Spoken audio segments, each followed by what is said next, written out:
5. Et c'est avec Caroline Jacques qu'on va jaser, courtier immobilier résidentiel via Capital Élite. Bon matin, Caroline. Bon matin, Jason. Comment ça va? Ça va super bien. Bon début d'année, premièrement. À toi aussi.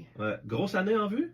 T'as eu un gros temps des fêtes, de ce que j'ai compris. Oui, un gros temps des fêtes. Habituellement, c'était un peu plus tranquille, mais ça ne l'a pas été, mais c'est bien parfait. Oui, ben c'est ça, exactement. C'est ce que j'allais dire. C'est ce que j'allais dire. Caroline, on va parler aujourd'hui de résolution. Je l'ai dit un peu avant la chanson. Donc, ça va être ça notre sujet. On va axer ça vers ça. Là. Exactement. C'est un sujet d'actualité, justement, les résolutions. Ah.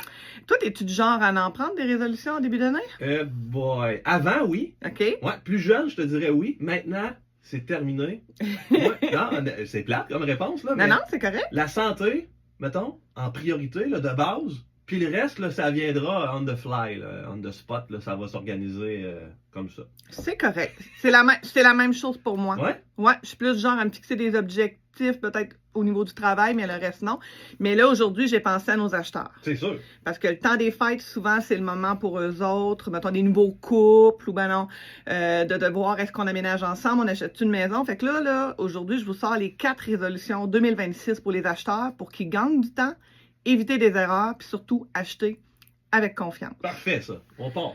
Alors, la résolution numéro 1. Je ne tombe pas en amour avant d'avoir mon vrai budget. OK? Se donner un budget réaliste et le valider avant de visiter. Puis ça, tu te rappelles, on en a parlé à ma première chronique, c'est de faire une pré-approbation hypothécaire. Ouais. On va aussi penser à tous les coûts qui sont reliés à une maison. Hein? On parle des taxes, de l'assurance, du chauffage, l'entretien, on pense à tout ça.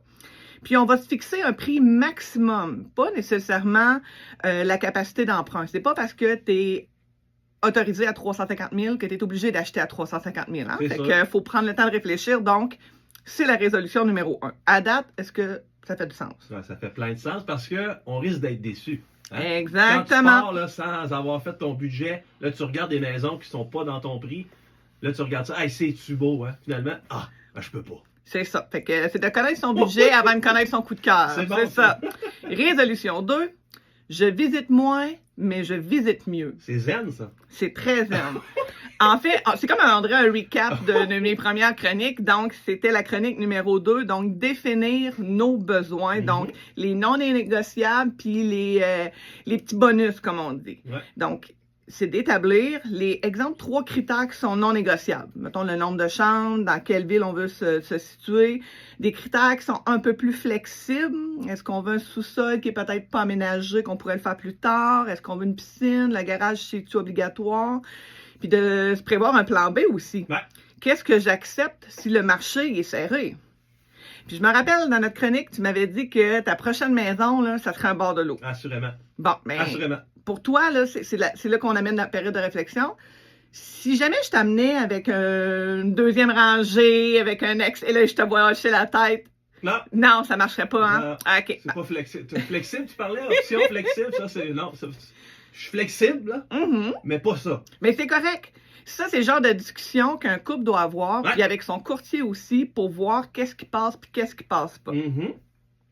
Résolution 3. Oh! Je négocie avec des faits, pas avec des émotions. Pas facile, ça. Non.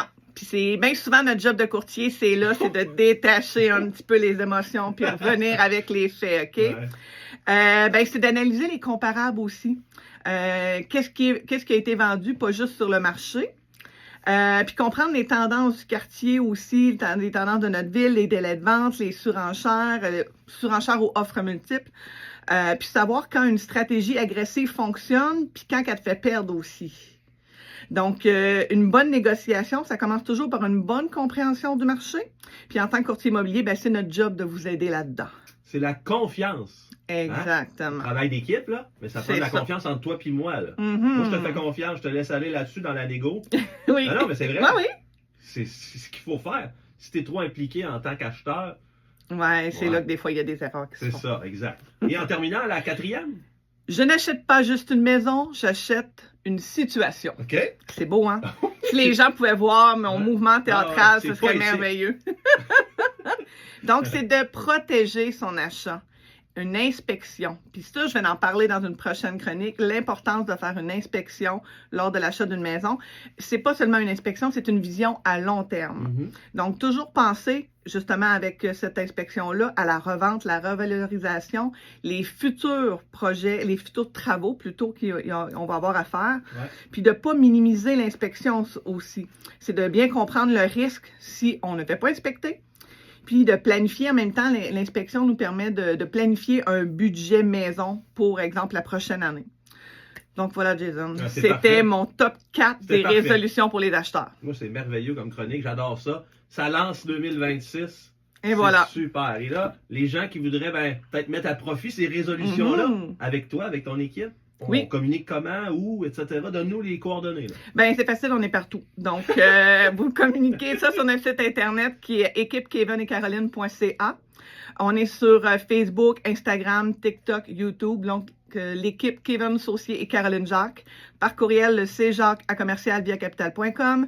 Et pour me joindre par téléphone, le 581-802-5335. Un gros merci, Caroline. Je te souhaite une super belle journée. À toi aussi. On se dit à la prochaine. Oui. Salut, bye bye.